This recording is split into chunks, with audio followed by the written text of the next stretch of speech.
Hi, this is Mike from Mike's Unboxing Reviews and How To, and on today's video we'll be taking a look at the RTX 3060 Ti Founders Edition. Possibly the best value for money new graphics card on the market right now.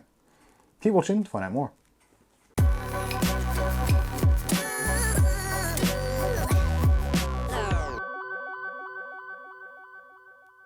Okay, so in today's video we'll be taking a look at the Nvidia RTX 3060 Ti Founders Edition. As you can see here and in there, yes, it's so good I bought it twice. There is a glowing recommendation if I ever heard one. Now most of you are probably sick to the back teeth of seeing graphics card reviews and all that kind of stuff. So today's video will be more of a kind of talking head thing, so we're going to talk about some pros and cons, talk about some of the specs. This isn't going to be a review video as such, but it is just going to be my personal findings, my recommendations, and why I believe this is such a good graphics card on the market at the moment. Now there's lots of reasons for that, including things like regional pricing and all that kind of good stuff. So obviously depending where you're watching this from and when you're watching it, the prices may be completely different. And also as of today, which is the 3rd of November 2022, in approximately 6 hours, AMD will be doing their big reveal of the new 7000 series graphics cards, at least their third revision of the 7000 series graphics cards. So all the information in this video may change immediately, literally after it's recorded, but I thought, what the heck, I really like this graphics card, there's many reasons why, so I figured I'd make a video. Anyway, with that waffle out of the way, let's get on with it. So as you can probably tell, this is the Nvidia Founders Edition of the RTX 3060 Ti. And there's actually a very good reason why it's the Founders Edition and not an MSI, an Asus, Gigabyte, etc, etc. And that is one of the key reasons why this, for me, is the graphics card of choice at the moment. And sadly, it's because of price. Now, don't get me wrong, at £369 as a recommended retail price here in the United Kingdom, it's not setting the world on fire with value. But if you look at other cards on the market in the new category, you're looking at getting an RTX 3060 non-Ti version for basically the same price or considerably more. And that is including some of the lower end entries such as the Ventus from MSI and the lower end models from Zotac and that sort of thing. So that is one of the key reasons why, for me at the moment, for £370, this does offer some serious value. And we need to take a look at the comparison against AMD. So in terms of an AMD card, which would be kind of trading places with this in terms of performance, you're looking at somewhere between the RX 6700 and the 6700 XT. The XT kind of trades blows, and if you look at certain reviews from Hardware Unboxed and TechSpot, etc., you can see, depending on the title of the game you're playing, then there's somewhere between 13% difference on average over certain games, pro and con, against the two cards. Now here at the moment in the UK, the RX 6700 XT is considerably more expensive. You would be looking at adding on possibly an additional £100 to the cost of this, so getting closer to that £500 mark, which I feel personally is way out of the reach of most normal people. Let me know what you think in the comments section. So whilst we're talking of comparisons, we should look at the specifications. So this card has 4,864 CUDA cores. It has a boost clock of somewhere in the region of about 1900 megahertz, although some do get a little bit higher, some a little bit lower, which is actually considerably more than the rated boost clock, which is about 1.7 gigahertz. This, for me personally, boosts up to around 1900 all day long, no problems at all. Again, obviously depending on the game you're playing, resolutions, etc, etc, and also thermals that will come into it. This card comes as standard, at least it does currently, with 8GB of GDDR6, although there is actually going to be a newer version of this, which comes with the GDDR6X version. So we will get a little bit of a performance bump. So again, like I said, depending when and where you're watching this, this information may be relevant or not, but it is as of the day of recording. Also, you've got the 2nd generation ray tracing cores, you've got the 3rd generation tensor cores, and obviously you've got support for DirectX 12 Ultimate. Other key features, obviously DLSS is going to be a big one going forward, and also you've got NVIDIA's Reflex and NVIDIA's Broadcast as well. For those of you into video editing or making content, obviously things like shadow play and also the NVENC encoder does give this card a few extra kudos points over its AMD rivals. Although AMD do a pretty good job in that regard, but I think we could probably argue and all agree that in terms of in the video editing world and also for recording, I think NVIDIA's NVENC is pretty much the market leader. Back to the specs as well, this can support up to 8K resolutions, although realistically for gaming purposes and probably for video editing purposes, 4K is pretty much where you should set your highest expectations. For me personally, I think this card in terms of gaming performance is best suited to 1440p and excels at 1080p.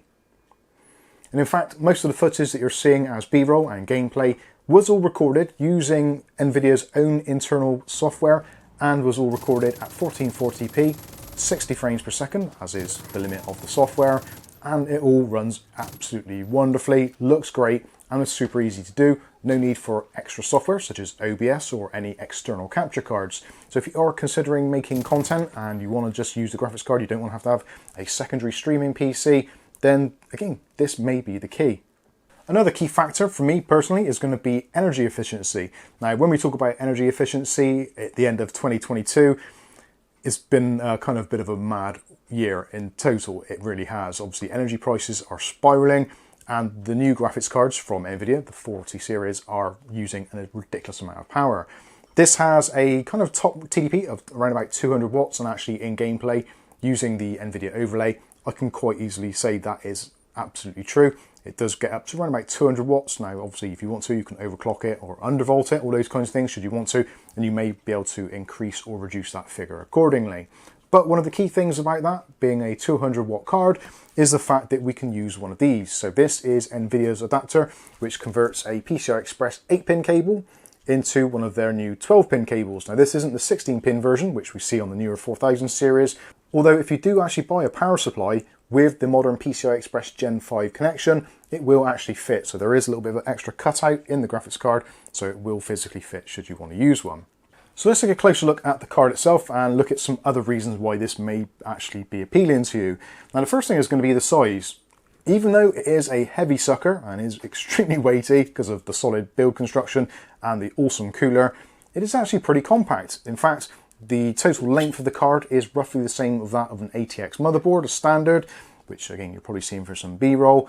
When it comes to the actual width, again, not much more than the actual PCI Express slot anyway. So if you are planning to put this in a slightly small form factor build, then you probably will be able to quite easily. And also it will keep pretty cool, being that it is a relatively low TDP card. Cooling is also another key characteristic of this particular card.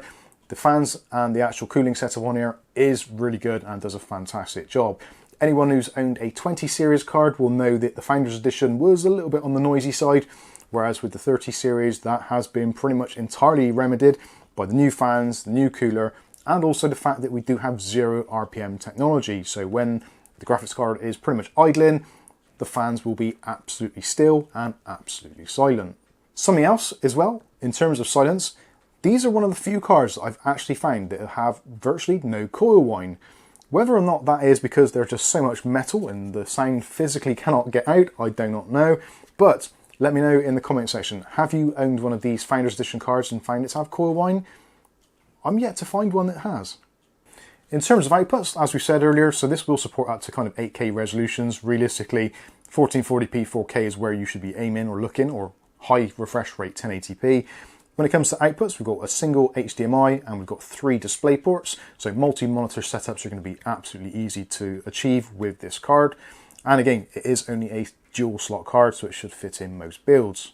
So we're ticking a lot of boxes here. Compact card, relatively low power consumption, relatively good price considering its segment in the market, but none of that is any good unless it's actually any good at gaming. So let's take a look at some examples of gaming and put it through its paces.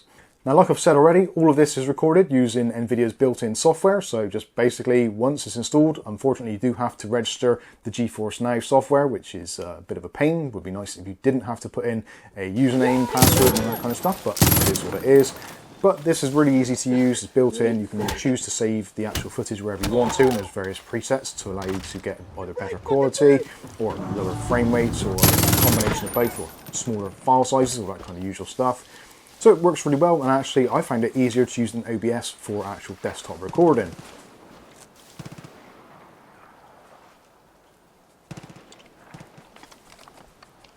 So first of all, let's take a look at CSGO. This is a very easy game to run, and actually I've turned all the anti-aliasing right up to the max, 1440p, all the other settings on maximum. The only thing that has been turned off is motion blur, because I just don't like it at all. And it runs really well. This is getting way over 200 frames per second in most areas. 1440p again, no caps at all, and yeah, it plays really well, looks really good. And again, this is being recorded and played at the same time on the same video card in the same computer, which still just blows my mind that you can actually do that with this card.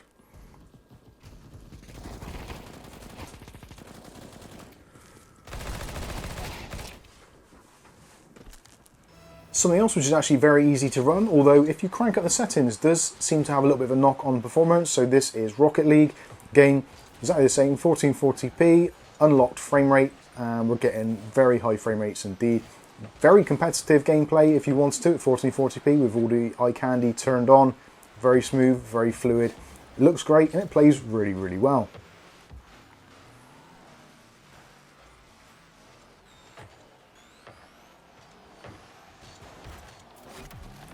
More driving, unfortunately, for those of you that aren't into driving titles. So this is Wreckfest. Wreckfest, again, a little bit harder to run. 1440p, everything turned up to the max, and again, it just looks great. Getting in the region of 200 frames per second at 1440p, pretty much constantly, although it does dip here and there. Unfortunately, I did notice actually after recording this, even though I had the overlay on, I forgot to put in the other frame rate counter as well. So you can't actually see the frame rates, but trust me, they are in the 200 frames per second region pretty much constantly, and the 1% lows are very high also. Something a little bit different now, so a AAA game, this is Far Cry 6, and again, 1440p, everything turned up to the max, as you can see from the settings. This has got a frame rate counter, I think, in the top corner. I'm not entirely sure if I've turned it on or not, but you'll have to trust me, it runs absolutely great.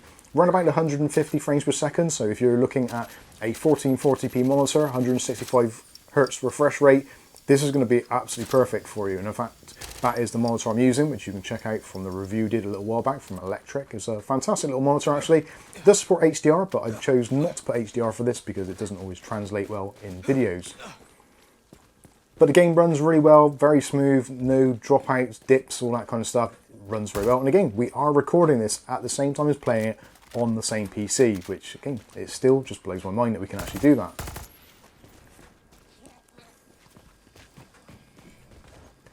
And back to a title which is going to be very much favouring Geforce anyway. So this is Fortnite game, 1440p, running absolutely great, feels super smooth. And I should also say as well, in all of these games, anything which is involving any kind of scaling or DLSS, FSR, those kinds of things, all of that is completely disabled. So this is all raw native resolution scaling, and it still handles it, absolutely no problems at all. So again, competitive gaming, well, if you're slightly better at it than me, even with Fortnite, high frames per second, very, very smooth, and it looks great, plays very, very well indeed. Now at this point we could go on and show you a ton more games and a ton more footage. Realistically, if you want to see that sort of stuff, there are dedicated reviews out there which will show you that, and you can see exactly what games you're going to be playing and see how well they do. And I strongly advise you do so. Realistically, at the moment, again, like I said, here in the UK at the moment, if you can pick up one of these from scan.co.uk, who are the kind of official Nvidia stockists here in the UK, £369. Unfortunately, they do actually enforce on you DPD next day delivery for about an additional £11, so you're looking at somewhere just slightly over £380 for this graphics card, which I still feel personally is an insane amount of money. But what we do have to also consider is when we go up another level, so the RTX 3070, which adds on about another £100 onto that, this is when we actually start to see diminishing returns. So as it stands, the 3060 Ti, for me personally, I believe, is the card that is kind of the best bang per buck, especially if you're heading into 1440p territory. Now, for those of you that aren't going to be 1440p and you're going to be stick solely at 1080p, then clearly the RTX 3060, possibly even the 3050, or other cards such as the RX 6700 or a 6600 even, might be a better option for you and potentially you could save yourself a few quid. Although with monitor refresh rates and also resolutions starting to get a little bit bigger and prices to get a little bit smaller, you may find yourself upgrading to a 1440p monitor quite soon, or possibly even a 4K one, at which point then you'll be glad you bought your RTX 3060 Ti rather than possibly save maybe 50 quid for something a little bit lower down the stack. Other areas other than gaming, which obviously are going to benefit massively, as we've kind of mentioned before, is going to be video editing and content production. CUDA cores are supported natively in Adobe Premiere, so if you're using Adobe Photoshop or Premiere, this is going to be a really great card. It's going to graphically accelerate things very, very well. The difference between AMD cards and Nvidia cards in Adobe Premiere is basically almost night and day. Going from a very similar card to this, you notice it immediately in the timeline and also massively in rendering times, and that is regardless if you're using H.264 or H.265 for your encoding formats, and obviously 4K, 1080p, whatever your output resolution is.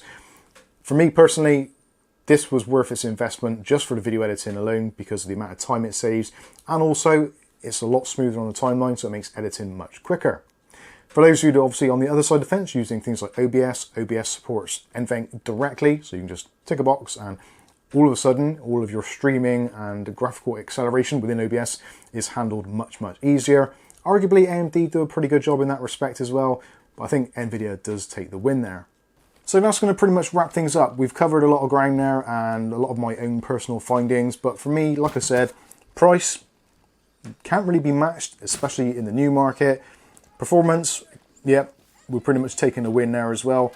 Features and flexibility, being such a small card, fitting in with only a 200 watt TDP, meaning you can use like a 500, maybe a 600 watt power supply if it's a decent one. You should be absolutely fine with that. Fits into a small PC, doesn't actually use a lot of energy. Yeah, it's a lot of bang for the buck. But anyway, what I think about it isn't important, what you think about it is. So let me know what you think about this one in the comments section below. Have you got an RTX 3060 Ti and were you disappointed by it? I genuinely want to know if you have bought one and that is the way you feel. But anyway, I think that's going to wrap things up. I've been Mike, this is Mike's Unboxing Reviews and How To, and hopefully we'll catch you in the very next video. Thanks for watching.